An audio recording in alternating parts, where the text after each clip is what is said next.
léegi ba tey dafa am beneen vidéo bu ma bëgg ñu seetaan ko dellu si waat. Ça va mon père? Oui, ça va très bien, oui. Ça va. Non, non.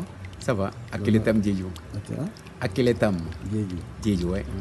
Da nga ñëwoon fii si docteur Diallo pour faju. Oui, pour Fadio, mais j'ai voyagé le Maroc, la Tunisie. Je suis arrivé maintenant ici chez Mamadou Diallo. J'ai mon sang qui est bien maintenant. J'ai fait 2 semaines. Je suis très content. Doo doon faju? L'Esther. L'Esther, oui. Oui. Ñaata semaine la la waxoon ngay faju? Oui, 2 semaines. Je sais que je sentais bien. 2 semaines rek. 2 semaines. Ça yaa ngi Oui, commencé c'est bon, j'ai senti ça Ça, bien, j'ai voyagé partout, Ça va je aller me partout. traitais, mais ça ne va pas. maanaam faju nga fu ne. Ouais, Mais fii nga mais commencé. ici, je suis arrivé, j'ai fait 2 semaines, ça marche très bien. Ça marche très bien. waaw moom ñaata semaine la la waxoon? 2 semaines, ouais. 2 semaines. Ouais, ouais. Je suis très content, je suis très content. J'ai trouvé mon gars qui m'a préparé. Je peux te dire, Dieu merci. J'ai la chance avec lui. La vie continue. Il va me traiter jusqu'au bout. Inch'Allah. Merci. kon docteur yaakaar naa ni ñoo seetaandoo vidéo bi ban commentaire nga may defal ci vidéo bi ñu seetaan. Je me rappelle de lui, c'était au Cap Skirring. dama fa doon dem je crois les jeudis après-midi. Hôtel bi ma doon dal kii frère am la. Effectivement sonnoon na ci ulcère ci reflux gastrique ci hernie inguinale sonnoon na ci trop. waaw je crois que même bi ma koy xam daggoon na billet di dem Maroc ma ne ko jaru ko. Feram bi dafa ne Diallo dañuy fi chaque jeudi soir bàyyil ma xool bu mënee dina ne mën na bu mënul dina ne mënul mu ñëw ma ne ko je te soigne en 4 semaines mais en 2 semaines nga ne alhamdulilah effectivement il a répété les 2 semaines là mais 4 semaines laa ko faj nag 2 semaines dafa sentirutul dara. D'accord. xam nga ulcère aussi góom la quoi. góom la bu nekk ci butit c'est pas facile mu wér quand même en 2 semaines. souvent lan moo koy indi. lan la nit ki war a moytu pour bañ a am ulcère. booy lekk na nga kii sakkan bu baax et puis éviter de manger et puis éviter la constipation et puis il faut toujours manger parce que nous par exemple au Sénégal notre alimentation est pauvre en fibres alimentation bu pauvre en fibres rek borom est exposé à la constipation aux hémorroïdes et à l'ulcère ça c'est forcé bañ a lekk aussi lu forox wala kaan yu bëri loolu tamit day déclencher ulcère par exemple butit mën na coincer sax ni ngay lekkee mu bañ a jàll rek affaire yi di yëgaat ba bëtt butit bi ok. D'accord souvent docteur dañuy gis yenn jigéen yi dañuy am feebaru pour ëmb jël ëmb.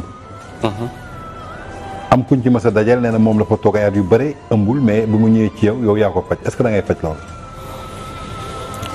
ça c'est très facile. pour yow. jigéen pour mu ëmb c'est facile góor boo xamante ne sperme aussi baaxul. xam nga nee naa la moderne il faut ñu collaborer.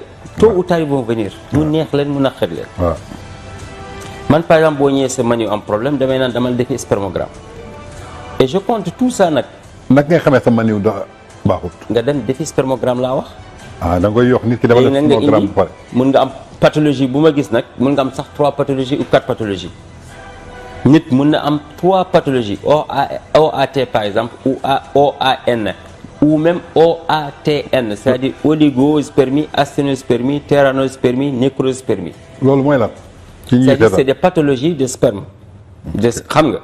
par exemple maniw bu dee wala maniw boo xamante ne ferñeent yi bëriwul wala maniw boo xamante ne ferñeent am na mais mënul am doom wala maniw boo xamante ne am na ferñeent mais agul 12 millions. Avant on disait 12 millions de spermatozoïdes mais actuellement on dit 15 millions de spermatozoïdes. de 15 millions à 120 millions nga soxla pour mën a am doom. maanaam mën nga am sperme ba pare mais du am zoïde. li koy indi ci gàttal siti la. ok. tubaab xamul siti. waaw. moo tax mënuñ ko faj. d'accord dinañ la jox ay actifiants ay remontant nga naan 5 ans doo gis dara. dara nga ñëw ci Diallo mu faj la ci 4 mois. d'accord léegi su dee ku góor ki ay sperme am baax na. ci ku jigéen ki la. jigéen par exemple. voilà. ma wax la benn affaire. Sénégal dañoo baaxoo ba sa ëmb di yàqu rek ñu ne la rab. c'est pas vrai. rab yàqul ëmb. ay fausse couche yeeg yooyu lu koy indi. fausse couche yi siti moo koy def. siti.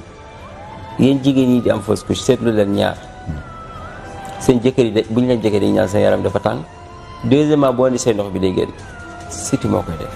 mais ñenn ñi utiliser siti da nga ñëw ci jàllo nga fay 30 000 nga faju nga bàyyi dem ci ñii di joxe ay reenu daqaar reenu dànq. loolu fajul siti. mais tey parfois dañuy naan jigéen yi nga xam ne dañuy jël ay méthodes contraceptives lu mel ni ay pilules yu bëre wala genre spirale genre planning yooyu suñ ko defee lu yàgg seen yaram suñ ko dindee grossesse yu njëkk yi foog ñuy def fausse couche est-ce que loolu c'est vrai. Oui, ça peut être. C'est vrai. Ça peut même t'empêcher de faire un enfant par exemple man faj naa benn jabaru policier boo xam ne kii la doon def planning la doon def mënatu loon am doom je l'ai traité. donc planning c'est risqué. garabu am doom am na garab pour may jigéen mu am doom am na. loolu ban mais man doo ñëw rek ma jox la ko. yow am na garab pour jox jigéen rek mu am doom.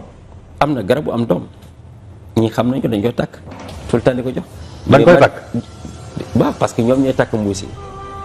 non damay laajte quoi pour ñu lay seetaan du mën ngay waxal de. ñoom ñooy mesurer. parce que dañ koy seetaan partout à travers le Sénégal. ñoom sa garab yi ñoom ñooy mesurer.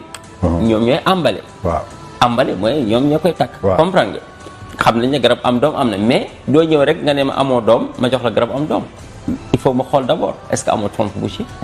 boo ko amee ma faj la. waaw est-ce que amoo kyste ovaire. boo ko amee ma faj la. est-ce que amoo fibrome boo ko amee ma faj la.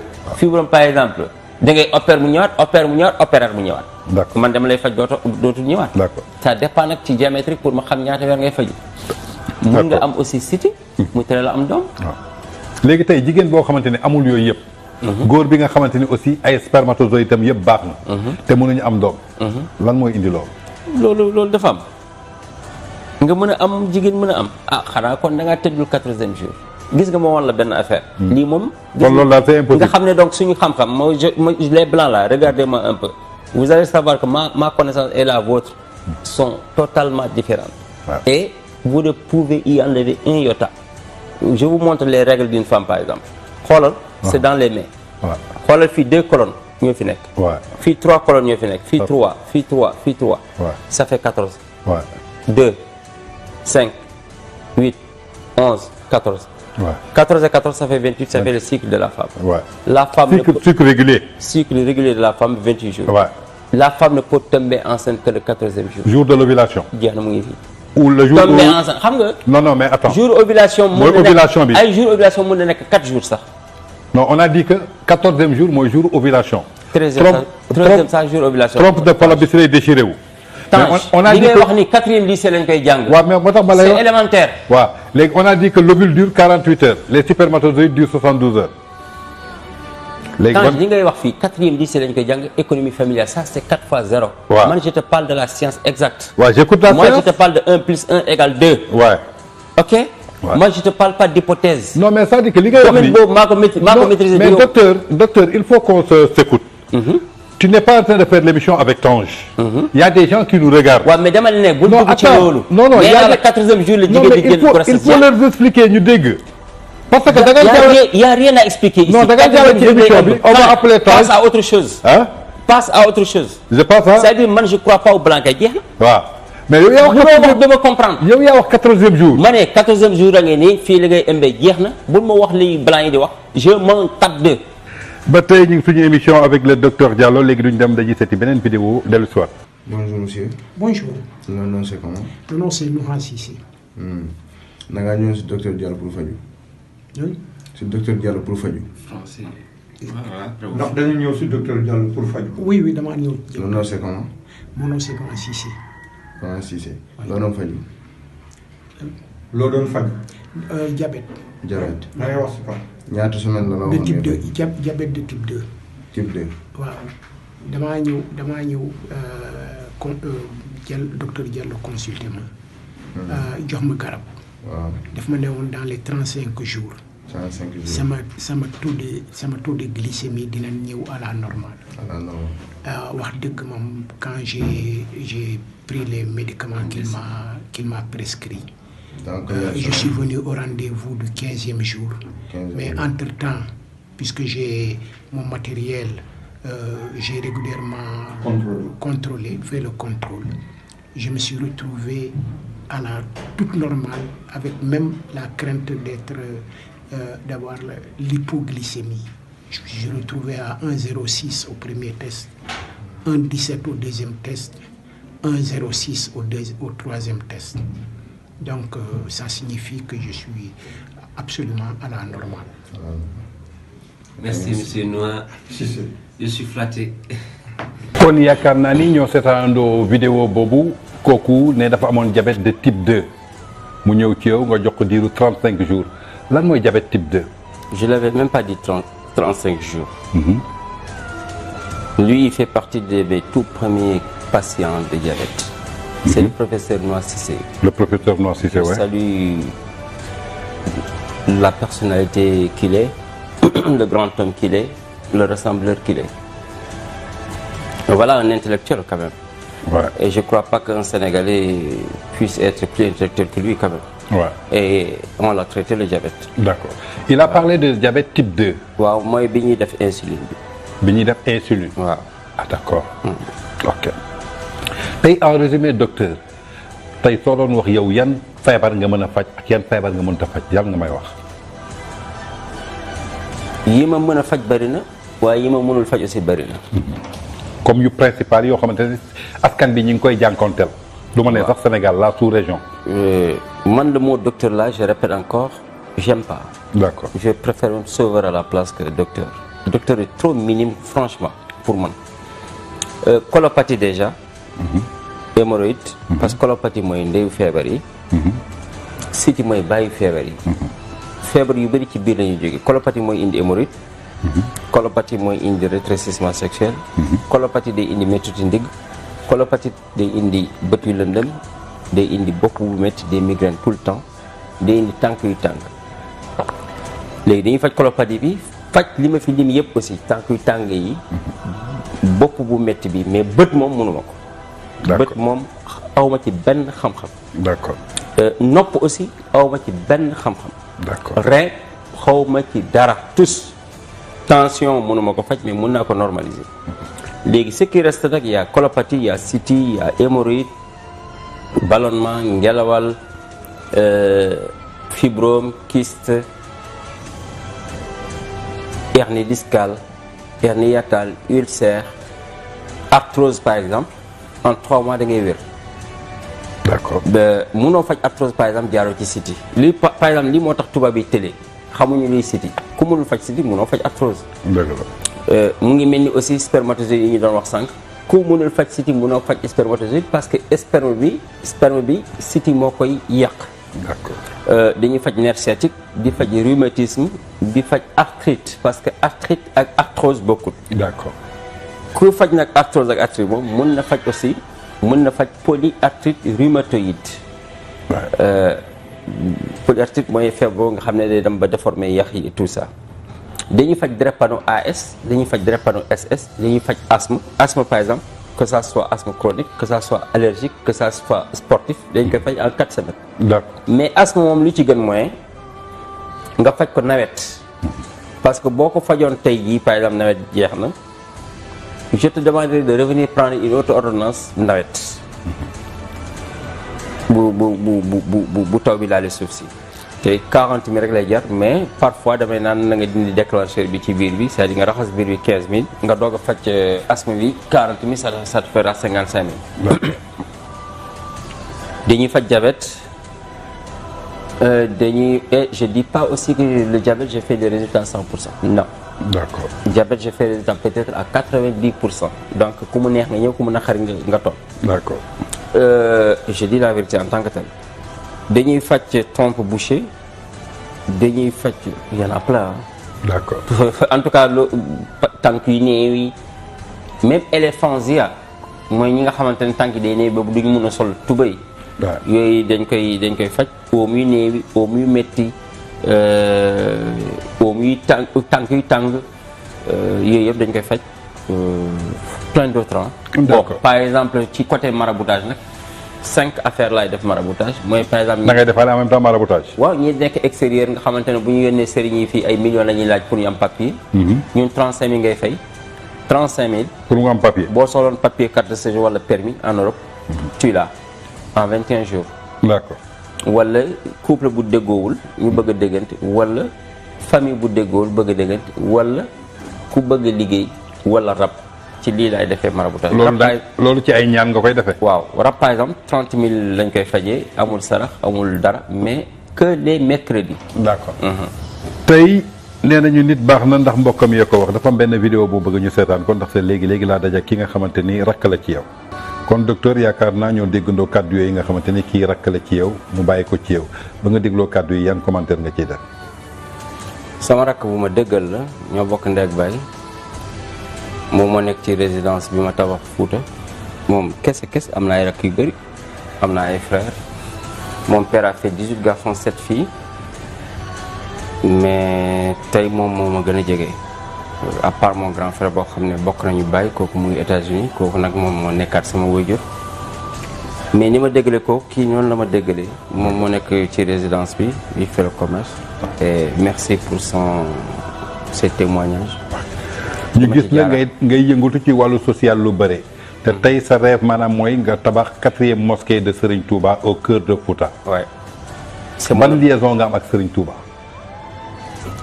Bon liaison spirituelle hein, tout court. yàlla moo ne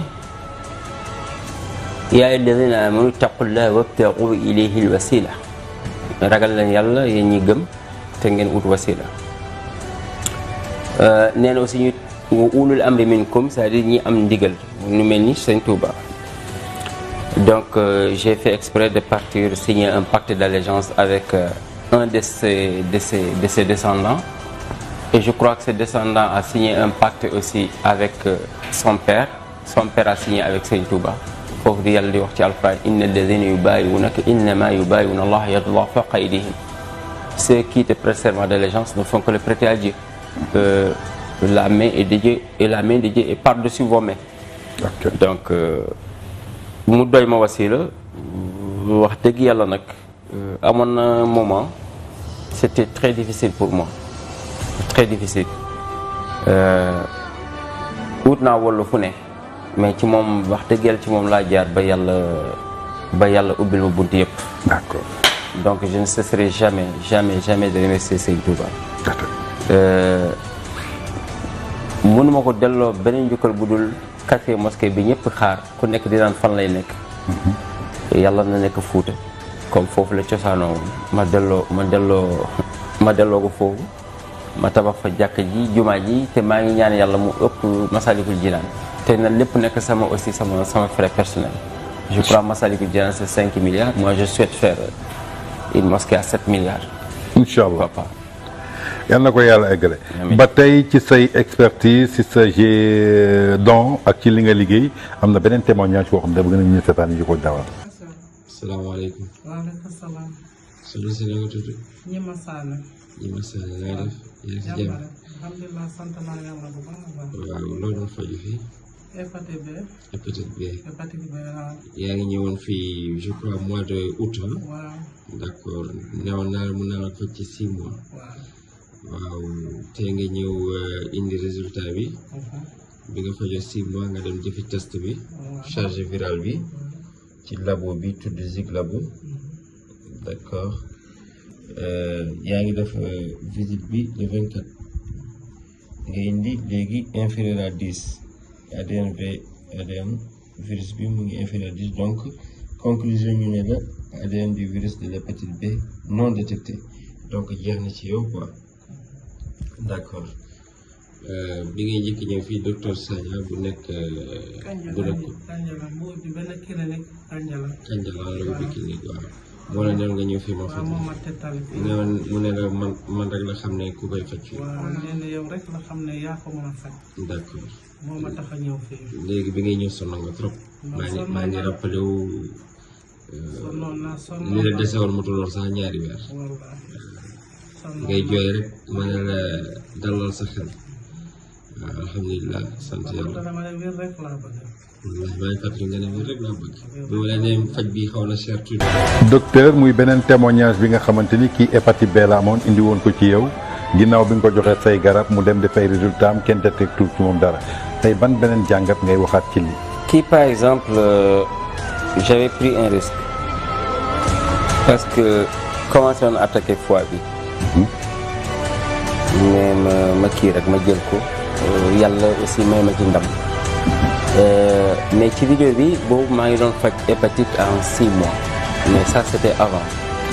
léegi c'est 8 mois parce que dama doon faj ay médecins léegi médecins yooyu docteurs yooyu am na ci koo xamante ne pharmacien la chose même la demee docteur Gomis donc mu faju lu mat 1 an on n'a pas détecté le virus mais 13e mois parce que doon def test bi chaque mois parce que wóolu ko woon ko 13e mois mu gis ne encore affaire bi feeñ bi ñu defee suñuy recherche man nag samay recherche yàlla laa ko laay jublu parce que laa ya'lamul ghaybi illa Allah man su ma bëggee xam dara ci yàlla laay jublu ci tuuram bi tudd xabir wala kaashifu nuuru mubin ma def sama seet ma gis ne xol ak foie loolu tamit tubaab yi ça vous n'avez pas ça dans vos dossiers xol ak foie day génne ay bulles de sang chaque 45 jours léegi nag boo traité wu ci 6 mois par exemple il te reste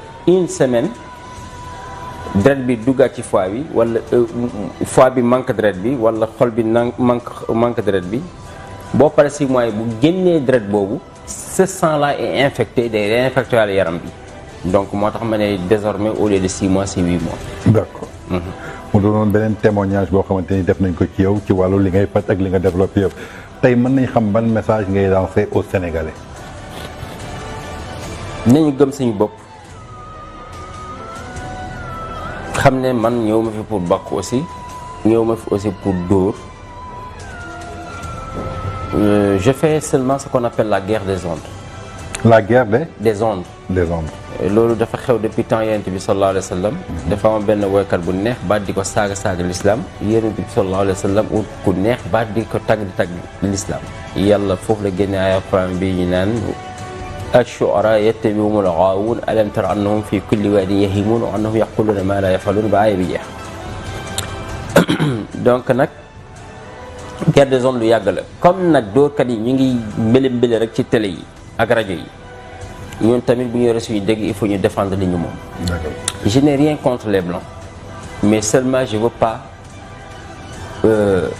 arrogance bi ñuy def ci ñun ak manque de confiance ak manque yéeg bu ñu manqué yéeg ça je ne digère pas. Il faut qu'on se respecte chacun est complémentaire de l'autre man je les vois comme mes esclaves parce que dañuy sonn defar ay usine defar ay avion ma ñëw jënd ñu sonn defar ay usine dépense ay milliards ñu defar costume ma ñëw jënd te ni ma koy jëndee du ma mot sax 10 minutes de travail ñu sonn di defar téléphone yow bi seen satellite ba ci biir ba ci kaw asamaan si defar seen téléphone ma ñëw def sama 30 minutes de travail ma jënd téléphone bi donc ce sont mes serviteurs en fait je n'ai rien contre vous mais nag il faut qu'on se respecte ngeen xam ne aussi Sénégal ak ñi ñuul ñi am na lu leen yàlla may il faut que Sénégal yi xam loolu maa ngi ñaan yàlla képp ku dul wér yàlla bu mu jëflante ak man du ma ne yàlla boo ñëw sama kër parce que loolu du ñaan bu baax du ma ne yàlla bu ñuy gisante loolu aussi du ñaan bu baax ñoo bokk armée yi bokk jàkk yi mais jusqu'à ce matin sax am na benn mère bu indi doomam buy faju hémorroïde dañoo toog rek ñu xulo parce que xamoon naa ne aussi duma ci am ndam li ma la wax la rek képp koo xamante ne du wér booy toog ñuy xuloo sax ngay génn kër gi loolu laay ñaan yàlla nañu gëm suñu bopp xam ne yàlla may nañu nañ ma jàppale pour valoriser ce qu'on a man xam naa li potentiel la li ma yor moo ëpp pétrole li ma yor moo ëpp pétrole tey mën nañu xam lan mooy projet docteur Abdoulaye Diallo pour le futur mon plus grand projet c'est de construire cette mosquée pour Serigne Touba. C'est de construire un pont entre Dakar et Gorée et l'offrir à l'État. Ça, c'est ce qu'on appelle projet. Construire un pont entre Dakar et Gorée. Côté waaw. pour moom la état bi. côté professionnel dégg côté nañ la da nga bëgg a def benn tournée mooy avoir tous les Occidentaux et les Américains à mes chevet ubbi polyclinique. boo xam ne. que du réel quoi kenn du fa dugg amul satisfaction. d'accord voilà. tey mën nañu xam docteur Diallo kañ lay recevoir ay patients naka la leen di recevoir ak ñi ko bëgg a gis fan lañ koy fekk su amee contact aussi ñuy wax ban contact lañ la mën contacter. je suis facile à voir. waaw. amul kenn kuy xëy ñëw ci man recevoir ma la avant 14 heures amut. Au-delà de 14 heures nag du ma recevoir kenn bu yeboo nga nekk président de la république. maanaam say visite daal 14 heures la yem. 14 heures la yem amul maqaama wala martaba nit bu am martaba. même urgence soo amee doo ko recevoir. oui je m'en fous de ça sama kër du urgence. ah d'accord. sama kër du urgence. d'accord. te bu ma kenn fëgg 5 heures du matin ku ma fëgg 5 heures du matin doo ko defati. ban heure ngay commencé ni ñuy ñëwee désordre yooyu di sonné sama kër ku ko dama saaga la. waaw léegi ban heure ngay commencé heure yi ngay commencé. 8 heures 14 heures. 8 heures 14 heures. waaw tous les jours wala. tous les jours sauf lundi et vendredi. Lundi c'est mon jour de repos pour m'occuper de tout ce qui est administratif. D'accord. Les vendredis comme Touba laay fanaan guddi vendredi su ma jullee tisbaar juma ba pare damay recevoir Touba tuuti. saa yu ma pare nag même à minuit je reprends mon départ sur Dakar ma ñëwaat fajar fii. amoo benn contact bu ñu la mën a jotee. 77 203 08 04. boobu benn la ci ak 77 959 28 09 adresse bi Petit Mbao la ku ñëw ba entrée Petit Mbao boo laajee kër docteur Abdoulaye Diallo ci mango yi ñëpp xam nañ ko. d'accord. autre chose mooy ñi am jot ñoo xamante ne seen vie yëpp téléphone la bu téléphone existé wuloon du ñu existé da ngeen xam ne man awma temps téléphone yu ñàkk fayda yi man newuma ci di ma woo ay minuit. ay 1 heure du matin di déranger samay secrétaire nous on n'a pas ce temps là bu dee da ngeen am jot boobu ñun amuñu jot boobu on reçoit énormément de gens dañuy liggéey jël WhatsApp comme c'est gratuit rek mbele téléphone amuñu temps boobu boo naree wootee WhatsApp bu dee WhatsApp nga nar a woote xamal ne duñ la jël boo amee soxla wax ko ci moins d'1 minute ay message di nuyoo ay dem laa sopp ay dem laa bëgg j'ai pas besoin de ça man faj laay def amul nuyoo sax wax leen seen soxla lu gàtt. secrétaire yi tontu leen xamal leen ne que ni ngeen di gisee numéro bi di ci woote wala di ci message il y a 180 000 autres personnes ñi ngi ci woote ñi ngi ci message donc mënuñu vraiment di nekk fii di déglu message 2000 on a une vie mënuñu nag wax dëgg yàlla di faj lu kenn dul faj di jàppale nit ñi ba pare nag ngeen ñuy intimider wala di ñuy tere dund loolu ça peut pas passer man neexaluma client le client n'est pas roi chez moi c'est moi qui suis le roi. ah na leer nañ nag. kon leer na. chez moi c'est moi qui suis le roi le patient n'est pas roi chez moi kooku na leer nañ ku am nag maqaam wala martaba nga denc ko seen kër bu dee dafa am looy jaay chez moi c'est le patient qui existe man maay dogal avec respect bëgguma dara ci lu xajam ngeen ñëw sëgg ngeen gis yàlla bi ne ci man ma gis yàlla bi ne ci yéen salli ala Muhammad.